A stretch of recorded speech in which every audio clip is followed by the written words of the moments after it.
ಪ್ರಯಾಣ ಮಾಡೋದು ವಿಪರೀತ ಹೆಕ್ಟಿಕ್ ಅಂತಾರೆ.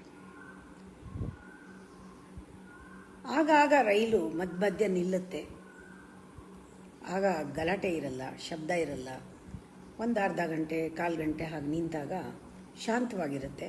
ಆಗ ಧ್ಯಾನನೂ ಮಾಡ್ಬೋದು, ಅಷ್ಟು ಶಾಂತವಾಗಿರುತ್ತೆ.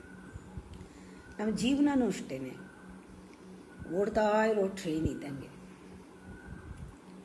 ಓಡ್ತಾ ಇರೋ ಟ್ರೈನ್ ಕಷ್ಟನಾ, ನಿಂತಿರೋ ಟ್ರೈನ್ ಕಷ್ಟನಾ? ನಿಂತಿರೋ ಟ್ರೈನ್ ಸುಲಭ, ಶಾಂತಿ. ಹಾಗೆ ಓಡ್ತಾ ಇರೋ ಜೀವನ ಕಷ್ಟ. ಆದರೆ ಜೀವನದಲ್ಲಿ ಅಲ್ಲಲ್ಲೇ ನಾವೇ ನಿಲ್ಲಬೇಕು, ನಿಂತು ಧ್ಯಾನ ಮಾಡಬೇಕು. ಜೀವನದಲ್ಲಿ ನಿಲ್ಲಬೇಕು, ನಾವು ಮೌನಕ್ಕೆ ಹೋಗಬೇಕು, ಧ್ಯಾನ ಮಾಡಬೇಕು. ಇದು ಪ್ರಾರಂಭ.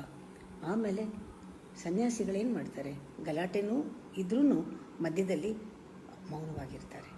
ಆ ಸ್ಥಿತಿ ಬಂದ್ಬಿಡುತ್ತೆ. ಆವಾಗ ಓಡ್ತಾ ಇರೋ ಟ್ರೈನಲ್ಲೇ ಧ್ಯಾನ ಮಾಡ್ಬೋದು.